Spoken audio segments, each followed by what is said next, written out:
ગુજરાત આજના મુખ્ય સમાચારની અંદર ખેડૂતોને મફત વીજળી, મનરેગા હેઠળ કામ કરનાર ખેડૂતોને ભેટ, 75,000 વાહન ખરીદવા સહાય અને શું ખરેખર થશે દેવા માફ. આ ઉપરાંત જોઈએ તો ઉજ્જવલા યોજનામાં 300 રૂપિયાની સબસિડી અને જનધન ખાતામાં આવશે પૈસા. ઉપરાંત વાત કરીએ અકસ્માત બાદ 5 લાખ સહાય, ખાતરને લઈને લેવાયો મોટો નિર્ણય અને વિદ્યાર્થીઓને દર મહિને 3,000 સહાય, ટ્રેક્ટર ખરીદવા 40% સબસિડી અને વગર વ્યાજે 3 લાખ લોન તથા ચૂંટણી પહેલા વાહન ચાલકો ધ્યાન આપે અને ચૂંટણી કાર્ડ વગર મત આપી શકશો. તો મિત્રો દરેક સમાચાર દરેક માહિતી જણાવીએ પહેલા ગુજરાતના જે પણ મિત્રો અમારી આ ચેનલ પર જો નવા આવ્યા છો તો ચેનલને સબસ્ક્રાઇબ કરીને અત્યારે જ બાજુમાં આવેલ બેલ આઇકનને દબાવો જેથી રોજબરોજની તમામ માહિતી સૌથી પહેલા અમારી ચેનલના માધ્યમથી મળતી રહે. તો સમાચારમાં આગળ વધીએ તો ખેડૂતોને મફત વીજળી. કેન્દ્ર સરકાર દ્વારા ખેડૂતોને અનેક લાભો આપવામાં આવી રહ્યા છે. તાજેતરમાં સરકારે એન્જિન ચલાવતા ખેડૂતો માટે બિલ માફ કરવાની જાહેરાત કરી છે. તો અધિકારીઓને જણાવ્યા અનુસાર કેટલાક કિસ્સાઓમાં ખાનગી ટ્યુબવેલ ચલાવતા ખેડૂતોને અમુક શરતોને આધીન મફત વીજળી મળશે. આમાંની કેટલીક શરતોમાં દર મહિને 140 યુનિટ ચલાવતા ખાનગી હેન્ડપંપ ઓપરેટરો માટેનો સમાવેશ થાય છે. આ સાથે દરેક હેન્ડપંપ ખેડૂતો ચાલકને તેના ટ્યુબવેલ પર મીટર લગાવવાનું રહેશે અને બિલ બાકી રહે ગયેલ માર્ચ મહિના સુધીમાં જમા કરાવવાની રહેશે. આ સાથે ઘરેલું કનેક્શન બિલ પણ સમયસર ભરવાનું રહેશે અને 140 યુનિટ મફત વીજળી મેળવવા માટે ખેડૂતોને સંબંધિત પાવર સ્ટેશન પર સેન્ટર પર જઈને નોંધણી કરાવવાની જરૂરી રહેશે. અને અધિકારીઓના જણાવ્યા અનુસાર જો ખેડૂત મફત વીજળીનો લાભ મેળવવા માંગતા હોય તો કેટલીક શરતો પણ પૂરી કરવી પડશે. આમ મિત્રો ખેડૂતોને મફત 140 યુનિટ વીજળી મળશે. જે હાલ ખેડૂતો દ્વારા જે સરકાર દ્વારા લાભ આપવામાં આવી રહ્યો છે તેમાં તાજેતરમાં સરકાર દ્વારા એન્જિન ચલાવતા ખેડૂતો માટે બિલ માફ કરવાની જાહેરાત કરી છે. તેમાં જણાવવામાં આવ્યું છે કે 140 યુનિટ જે હેન્ડપંપ ઓપરેટરો માટે સમાવેશ થાય છે. તો તે પછીની હેડલાઇન ઉપર એક નજર કરીએ તો મનરેગા હેઠળ કામ કરનાર મજૂરોને મોટી ભેટ. તો ચૂંટણી પડેલા કેન્દ્ર સરકારે મહાત્મા ગાંધી રાષ્ટ્રીય ગ્રામીણ રોજગાર ગેરંટી યોજના એટલે કે મનરેગા હેઠળ કામ કરનાર મજૂરોની માટે મોટી ભેટ આપી છે. સરકારે મનરેગા મજૂરી દરમાં 3 થી 10% વધારો કર્યો છે. મનરેગા મજૂરો માટે નવા વેતન દર 1 એપ્રિલ 2024થી લાગુ થશે.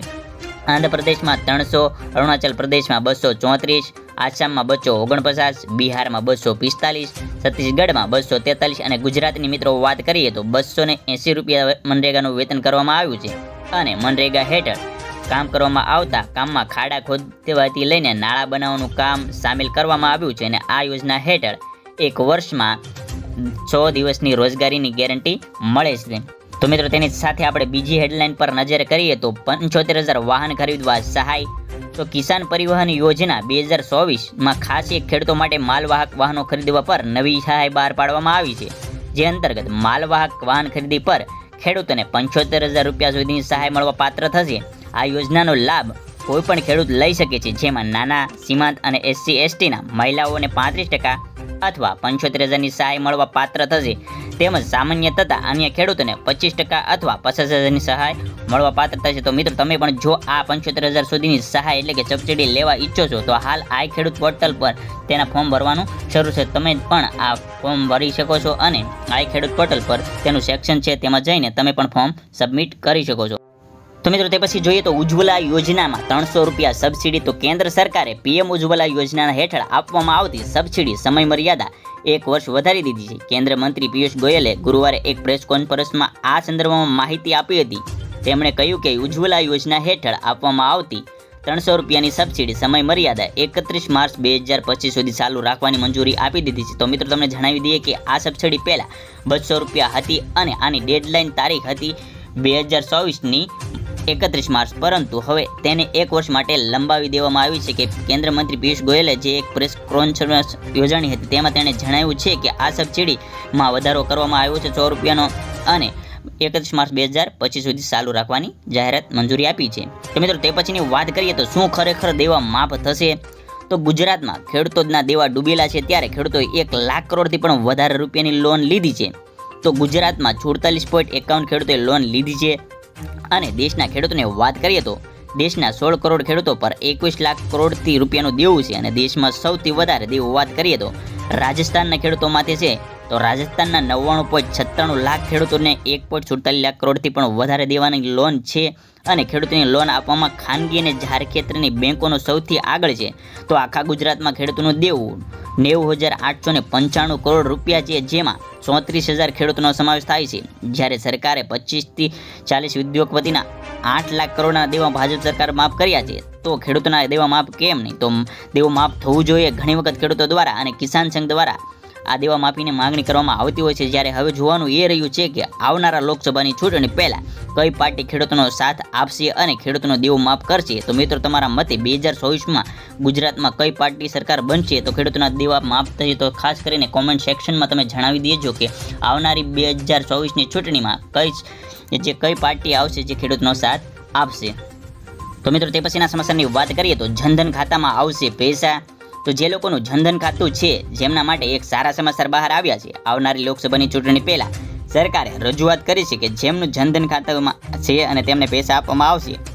તમને જણાવી દઈએ કે સરકાર દ્વારા જે લોકોનું જનધનમાં ખાતું છે તેમને ઓવરડ્રાફ્ટના રૂપિયા 10,000 આપવામાં આવે છે. જો તમારા બેંક એકાઉન્ટમાં પૈસા નથી તો પણ તમે આ એક રકમ મેળવી શકો છો અને તેનો ઉપયોગ પણ કરી શકો છો. આ રકમ મેળવવા માટે તમારે જનધન બેંકમાં જવું પડશે અને ઓવરડ્રાફ્ટની સુવિધા મળવાની રહેશે, જે મેળવવી પડશે. જો તમે સરકારની આ યોજના લાભ મેળવવા ઈચ્છતા હોવ તો તમારી ઉંમર ઓછામાં ઓછી 18 વર્ષ અને મહત્તમ એટલે કે વધારેમાં વધારે 65 વર્ષ હોવી જરૂરી છે. તો મિત્રો, તે પછીના સમાચારની વિગતે વાત કરીએ તો અકસ્માત બાદ 5 લાખ સહાય. તો માર્ગ અકસ્માતમાં ઘણા ઘાયલ થયેલા લોકોને સમયસર સારવાર આપવા માટે કેન્દ્ર સરકારની નવી યોજના લાવશે અને માર્ગ અકસ્માતની અંદર ભોગ બનેલ જે વ્યક્તિ હશે તેમને 5 લાખ રૂપિયા સુધીની મફત સારવાર આપવામાં આવશે. આ અંગે ચંદીગઢમાં એક પાયલટ પ્રોજેક્ટ શરૂ કરવામાં આવ્યો છે. કેન્દ્રે એ કહ્યું છે કે પ્રોજેક્ટના પરિણામના આધારે આ યોજના સમગ્ર દેશમાં લાગુ કરવામાં આવશે અને અકસ્માત બાદ દિવસથી 4 દિવસ સુધીમાં મફત સારવાર આપવામાં આવશે. જે ચંદીગઢમાં જે પાયલટ પ્રોજેક્ટ ચાલુ છે તેના પરિણામના આધારે આ યોજના સમગ્ર દેશમાં લાગુ કરવામાં આવશે તેવું કહેવામાં આવી રહ્યું છે મિત્રો. અને અકસ્માતના દિવસની જે 4 દિવસ સુધી મફત સારવાર આપવામાં આવશે. તો મિત્રો, તે પછીની વાત કરીએ તો વિદ્યાર્થીઓને દર મહિને 3,000. તો જ્યારે ઓનલાઈન ફોર્મ ભરતી વખતે તમારું આધાર કાર્ડ, તમારી 12માની માર્કશીટ અને તમારું લિવિંગ સર્ટિફિકેટ અને જાતિના દાખલાની જરૂર પડતી. જ્યારે તમે કરેલી અરજી જ્યારે એપ્રુવ થશે ત્યારે તમે જે બેંક એકાઉન્ટમાં નંબર આપ્યો હશે તેમાં દર મહિને 3,000 આવવાનું શરૂ થશે. હાલ આ યોજના ભારતના અમુક રાજ્યોમાં જ લાગુ છે અને શરૂ થયેલ છે, પરંતુ ટૂંક સમયમાં આ યોજના સમગ્ર ગુજરાતમાં લાગુ કરવામાં આવશે. તો મિત્રો, તમે જણાવી દો કે આ યોજના સમગ્ર ગુજરાતમાં લાગુ થવી જોઈએ કે નહીં. ખાસ કરીને કોમેન્ટ સેક્શનમાં તમારો મંતવ્ય જણાવી દેજો. તો મિત્રો, આ સાથે વાત કરીએ ખેડૂતો માટે આવે મહત્વના સમાચાર. તો ટ્રેક્ટર ખરીદવા પર 40%ની સબસિડી. તો ખેડૂતો માટે મિની ટ્રેક્ટર અને ટ્રોલી ખરીદવા ગુજરાત સરકારે આઈ ખેડૂત પોર્ટ પર એક નવી યોજના શરૂ કરી છે. બાગાયતી ખેતી કરતા ખેડૂતોને ફૂલ ખર્ચના એટલે કે 40% અથવા વધુમાં વધુ 2 લાખ સુધીની સહાય આપવામાં આવશે. જેમાં મિની ટ્રેક્ટર ટ્રોલી સાથે 20 HP સુધીનું ટ્રેક્ટર લેવા માટે ખર્ચના 40% કે વધુમાં વધુ 2 લાખ રૂપિયાની મર્યાદા સહાય આપવામાં આવે છે. જ્યારે આ યોજના ખાસ વાત એ છે કે 3 વર્ષ ઉપરના 0.50 હેક્ટર વાવેતર ધરાવતા ખેડૂતને આ સહાય લાભ મળવા પાત્ર થશે અને 6 વર્ષ એક વખત સહાય મળવા પાત્ર રહેશે. સહાય મળવા માટે તમે અરજી ફોર્મ આઈ ખેડૂત પોર્ટલ પર જઈને તમારે સબમિટ કરી શકો છો. તો મિત્રો, તે પછીના સમાચાર ઉપર એક નજર કરીએ તો વગર વ્યાજે 3 લાખ લોન.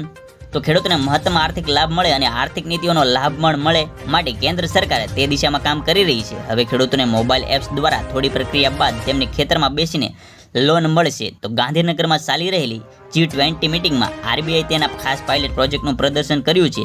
હવે ખેડૂતોને લોન લેવા માટે બેંક જવાની જરૂર નહીં પડે, પરંતુ તેને એપ દ્વારા જ લોન મળી જશે. તો મિત્રો, પહેલાં ખાસ કરીને તમને જણાવી દઈએ કે પહેલાં લોન લેવા માટે કેટલાય બેંકોમાં ધક્કા થતા હતા, પરંતુ આજે ખાસ જે પ્રોજેક્ટ ચાલી રહ્યો છે G20 મિટિંગમાં જે જણાવ્યું છે ખાસ પાયલટ પ્રોજેક્ટ, તે તમને હવે ઘર બેઠા હાલમાં કેટલાક રાજ્યોમાં આ પાયલટ પ્રોજેક્ટ છે જે ભારતમાં સમગ્ર ભારતમાં લાગુ કરવામાં આવશે. ટૂંક સમયમાં અંદર તમને ખેતરમાં બેસા એપ્લિકેશનના માધ્યમથી તમને લોન મળી જશે. તો મિત્રો, તે પછી જોઈએ તો ચૂંટણી કાર્ડ વગર મત આપી શકશો. તો 2024ની આવનારી લોકસભાની ચૂંટણી, જો તમારી પાસે ચૂંટણી કાર્ડ નથી તો ચૂંટણી પંચે ઘણા દસ્તાવેજો જણાવ્યા છે કે જેની મદદથી તમારો મત આપી શકો છો.